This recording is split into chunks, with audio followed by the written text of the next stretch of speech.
Okay. the summer game sale is, or what do they call it? Is it the summer game sale on Steam? Yeah, Anyway, the summer whatever. game sale. So the summer game sale is on Steam right now, and it's going on until July 7th.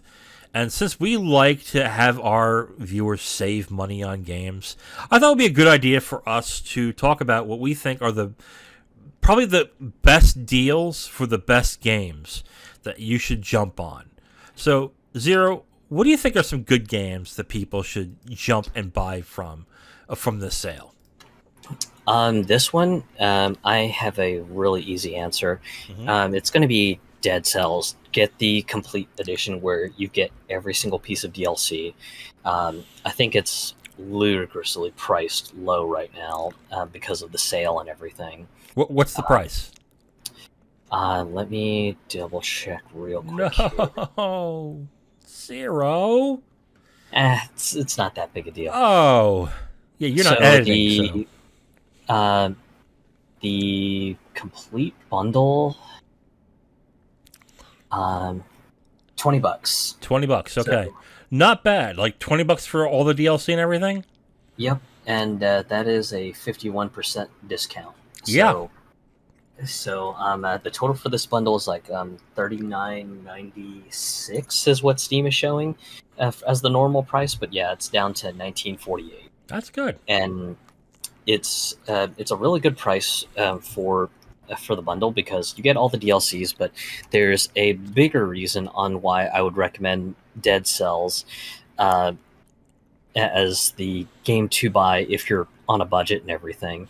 Um, the guys over at Motion Twin, um, who developed Dead Cells, they released a huge update, and it's an accessibility update, which I thought was kind of cool. Mostly because just apparently what the devs got for inspiration was the game Celeste. Hmm. And for anyone not familiar with Celeste, it's a action platforming game and everything. But what made Celeste so important and so pivotal in the indie game scene is it had a feature called accessibility modes. And what that let you do is it let you custom tune the game to suit your difficulty and skill level. So let's say you're really bad with some of the intense and precise jumping mechanisms. There's an option to turn on infinite jumps, and Hmm. so on and so forth. There's just a ton of granular options that you could play with in Celeste, and apparently the guys over at Motion Twin were really inspired by that. And what makes that important is in Dead Cells there is a prestige difficulty mechanic that once you beat the game you can add boss cells to you, but when you add boss cells, the game becomes much more difficult. Mm. Enemies have more HP. They can they can inflict status effects that tick much more rapidly than usual. Just all sorts of really challenging things. So this new update is called the Breaking Barriers update, and it just adds a whole bunch of options. Like one of the big options that is being added is the ability to have infinite lives. Because in Dead Cells, it's a roguelike, so the normal premise is when you die, you die. Yeah. Any cash or upgrades that you have, they stick. But if you had any